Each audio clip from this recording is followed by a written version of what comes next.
बाकीच्यांनी किती मजा मस्ती केली तरी फारसा मला मजा करायला स्कोप नाही आहे, कारण माझं सगळं लक्ष वाक्यांमध्ये. पण फार चांगला लिहिलाय सीन. पण एखादी बाई वेळप्रसंगी किती प्रेमळ वर्ण दिसणारी, शांत वाटणारी बाई जर का वेळ आली तिच्या नवऱ्यावरती किंवा तिच्या प्रेमाच्या माणसांवर, तर किती खंबीरपणे आणि खमकेपणाने उभी राहते जेव्हा गरज असते तेव्हा. हे खूप चांगलं आता ते बांधलंय आमच्या सगळ्या टीमने. कौतुक केलं की आनंदच होतो. या म्हणजे सर्वसामान्य भावना आहेत त्या आमच्या बाबतीतही तितक्याच खऱ्या आहेत. सो आमचाही तोच प्रयत्न असतो.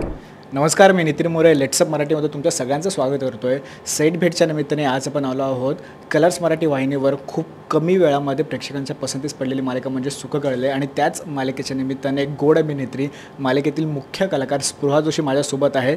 बरं, तर माझ्यासोबत स्पृहा आहेच आहे, पण असं खूप भारी वाटतं मला, कारण काय माझी दुसरी भेट आहे. लगेच येत्या 24 तासातली दुसरीच भेट आहे असं बोललं काय हरकत नाही. एक नवीन प्रवास सुरू झाला तुझा, कारण का माधवला काही कारणास्तव त्याच्यावर जो आळ आला आहे त्याच्यामुळे त्याला कामातून बाहेर निघावं लागलं आहे, आणि त्याची मदत म्हणून तू त्याच्या मागे उभी आहेस. किती एकंदरीत रंगणार आहे हा सेट, म्हणजे हा सीन किती रंगणार आहे, आणि या सीनमुळे सेटवर किती धावपळ आणि मजामस्ती सुरू असते तुमची?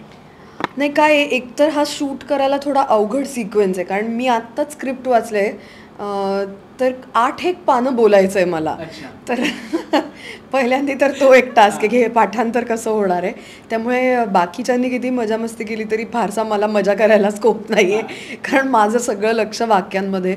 पण फार चांगला लिहिलाय सीन. दैनंदिन मालिकांमध्ये आपण जर का आसपास आत्ता पाहिलं ना, तर आपल्याला नेहमी असं वाटत असतं की लिखाण चांगलं पाहिजे मालिकेचं, आणि मालिकेचं लिखाण करणं ही फार कठीण गोष्ट आहे.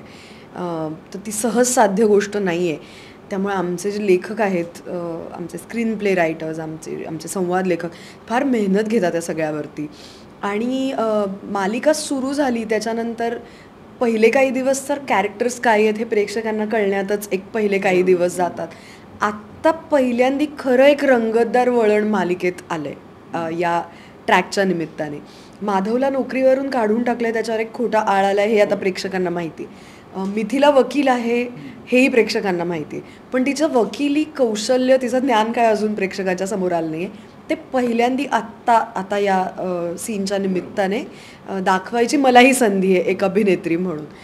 सो मला खूपच मजा येते. मी ना ह्याच्या आधी वकिलाचं काम केलं आहे, एका लग्नाची तिसरी गोष्ट मालिकेत, आणि मी तो सगळा मला वकील व्हायला आवडतं. मुळात कदाचित मी भांडकुदळ असल्यामुळे असेल, पण मला पण मला ते असे सगळे आर्ग्युमेंट्स आणि हे सीन्स जे असतात ना ते खूप आवडतात, आणि त्याचं जे लॉजिकल एक कन्क्लुजन निघतं, त्याचा जो शेवट होतो तो खूप मला परफॉर्म करायला मजा येते. तर आता ते सगळं मला करायला मिळणार आहे, याची एक गंमत आहे. या सगळ्यात तुम्हाला माहिती आहे, आता कदाचित आत्तापर्यंत माहिती असेल प्रेक्षकांना, की खऱ्या आयुष्यात सागर स्वतःच वकील आहे. त्यामुळे त्याचीसुद्धा या सगळ्यामध्ये टेक्निकली खूप मदत होते, की एखादा संदर्भ कळला नाही किंवा लिहून आलेली एखादी गोष्ट समजा पटकन समजली नाही, तर मग त्याची या सगळ्यामध्ये खूप मदत होते. आणखीन महत्त्वाचं म्हणजे बाकी माणसं खूप साधी सरळ आपल्याला वाटत असतात, आणि ती आपल्या माणसांसाठी खूप काय काय करत पण असतात. पण एखादी बाई वेळप्रसंगी किती प्रेमळ वर्ण दिसणारी, शांत वाटणारी बाई जर का वेळ आली तिच्या नवऱ्यावरती किंवा तिच्या प्रेमाच्या माणसांवर, तर किती खंबीरपणे आणि खमकेपणाने उभी राहते जेव्हा गरज असते तेव्हा. हे खूप चांगलं आता ते बांधलंय आमच्या सगळ्या टीमने. सो मजा आहे आता पुढे बघायला, लोकांना आय गेस मजा वाटेल. कारण आम्ही प्रोमोसुद्धा बघतो, तर प्रोमोमधून सुद्धा खूप चांगल्या प्रतिक्रिया येतात प्रेक्षकांच्या. मला याच रिलेटेड तुला प्रश्न विचारायला आवडेल, की जो प्रेक्षक वर्ग आपल्यावर मनापासून प्रेम करतो, आपल्या कामावर आपल्या कामाची दाद देतो, तोच प्रेक्षक वर्ग कधी कधी ना, एक मराठीमध्ये म्हण आहे की निंदकाचं घर असावे शेजारी, तशी सुद्धा एक भूमिका आपल्यासमोर मांडतो, आणि ट्रोलिंग असू दे किंबहुना स्तुतीसुद्धा तेवढ्या चांगल्या पद्धतीने करतो. एक कलाकार म्हणून सुद्धा स्पृहाचं या गोष्टीवर मत काय आहे, आणि एक प्रेक्षक म्हणून सुद्धा तू या गोष्टीकडे कशा पद्धतीने बघताय? हे बघ, निंदकाचे घर असावे शेजारी हे अगदी मान्य आहे, किंवा सोशल मीडियाचा आता फायदाच आहे की प्रेक्षकांना नेमकं काय म्हणायचं आहे हे थेटपणे आमच्यापर्यंत पोहोचतं, जे गरजेचंही आहे. क्रिएटिव्ह इनपुट्स त्यामुळे मिळत राहतात. आमच्या टीमलासुद्धा या गोष्टीची दिशा आता कुठे न्यायला पाहिजे हे कळण्यासाठी प्रेक्षकांच्या रिॲक्शन्स फार महत्त्वाच्या असतात.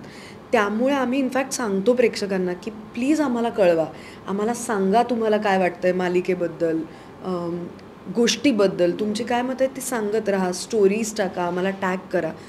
पण हॅविंग सेड दॅट,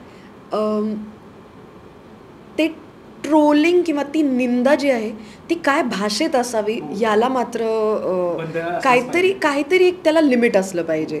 किंवा प्रत्यक्ष समोर येऊन जसं तुम्ही आमच्याशी बोलाल त्याच पद्धतीने तुम्ही त्या ट्रोलिंगमध्ये बोलताय का तुम्ही ती पातळी मग जस्ट बिकॉज तुम्ही दिसत नाही आहात समोर किंवा तुम्हाला ही माहिती आहे की अरे हे तर काय आम्हाला जाब विचारायला थोडी येणार आहेत आम्हाला कान पकडायला आमचा, आपण काय काही बोलू शकतो, या ॲटिट्यूडने समजा कोणी वाटेल ते लिहित असेल तर ते चुकीचंच आहे. मग ते काय आम्ही काय संत पदाला पोहोचलेली माणसं नाही होत रे, आम्ही सुद्धा माणसंच आहोत.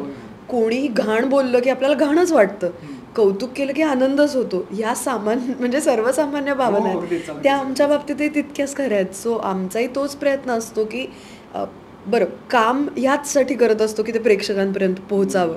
सोशल मीडिया मी स्वतः खूप मनापासून वापरते कारण ते एक अतिशय उत्तम आणि थेट माध्यम आहे आपल्या प्रेक्षकांपर्यंत पोहोचायचं. पण तू म्हणतोयस जे तू विचारलंस की त्याची भाषा काय आहे, त्याची पातळी काय आहे, त्याची डिग्निटी काय. जर मी डिग्निफाईड पद्धतीने तुमच्याशी बोलते तर ते तुम्ही बोलावं इतकी ही साधी अपेक्षा आहे, त्या पलीकडे तर काहीच नाही.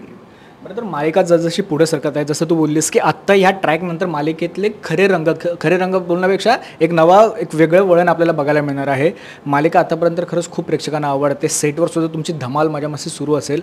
सेटवर आत्तापर्यंत घडलेला असा कोणता एक क्षण आहे किंवा असा कोणता एखादा सीन आहे का की असं काहीतरी झालं किंवा प्रँक झाला की काय झालं की जे आज देखत स्पृहाच्या लक्षात आहे, पुढे सुद्धा खूप सारे होतच राहतील, पण स्पृहाने कोणासोबत केला की स्पृहासोबत झालं आहे का? कारण का सागरदादा सुद्धा तसाच आहे, ठार वेडा आहे तो सुद्धा, तो पण धमाल मजा मस्ती करणारच आहे. काय सांगशील?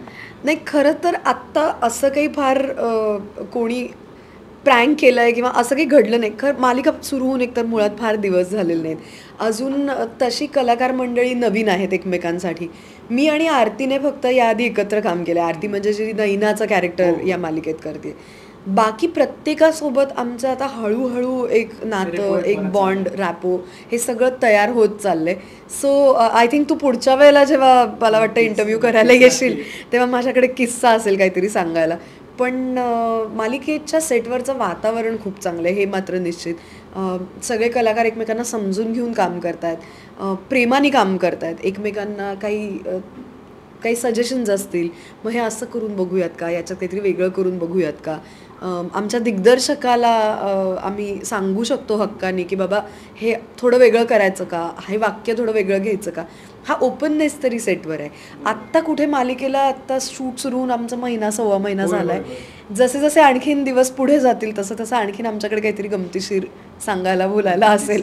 पण सागर आणि आमची जी 2 लहान मुलं आहेत सेटवरची, म्हणजे आमच्या मुलीचं काम करणारी मिमी जी माही आहे सिरियलमध्ये, आणि अनिरुद्ध आणि स्वातीच्या मुलाचं काम करणारा स्वराध्य, ही 2 मुलं आणि सागर यांची जी जुगलबंदी असते ती बघण्यासारखी आहे. त्याने त्यांना वेडीविद्री तोंड करायला शिकवली आहेत. मग ती करत राहतात त्याच्याबरोबर काहीतरी वेडीवाकडे चेहरे करून तो हसवत असतो त्यांना, त्या 2 मुलांना. तर ते फार बघण्यासारखे फार मजेशीर प्रसंग असतात ते सगळे. खरंच खूप भारी वाटतं. तुर्तास मी इकडे वेळेच्या अभावी थांबतोय. जाता त्या प्रेक्षकांना काय अपील करशील? अपील करण्यापेक्षा यानंतर किती धमाल, किती मजा मस्ती आणि किती नवीन ट्विस्ट अँड टर्न्स मालिकेमधून प्रेक्षकांना बघायला मिळतील, काय सांगशील? मालिका रंजक होत जाईल हे नक्की. म्हणजे कुठेही ती बघताना प्रेक्षकांना अरे चालूच आहे स्टोरी, आपलं काहीतरी रोज उठून काहीतरी रेंगाळत आहे असं होणार नाही. खूप वेगवान पद्धतीने गोष्टी घडत जातात मालिकेत. बऱ्याचदा आपल्याला मालिका सुरू 1-2 महिने झाले तरी कळत नाही की नक्की गोष्ट काय आहे मालिकेची. पण आमच्या मालिकेच्या सुरुवातीच्या काही एपिसोड्समध्येच महत्त्वाची एक घटना घडली की अरे जे इतकं गोड वाटणारं सगळं सुखी चांगलं कुटुंब होतं त्याच्यात पहिल्यांदाच एक ट्विस्ट असा आला की त्याची नोकरीच गेली, ज्या बेसिसवरती त्यांनी त्यांची स्वप्न उभारलेली आहेत सगळी. तर मग आता पुढे काय, हा प्रश्न प्रेक्षकांना सतत पडत राहील आणि त्याचं उत्तर द्यायचा आम्ही प्रयत्न करत राहू. नाही, खरंच खूप भारी वाटतं. तुर्तास मी इकडे थांबतो आणि पुन्हा एकदा लेट्स अप मराठीसोबत गप्पा मारल्याबद्दल खरंच खूप धन्यवाद. थँक्यू नितीन.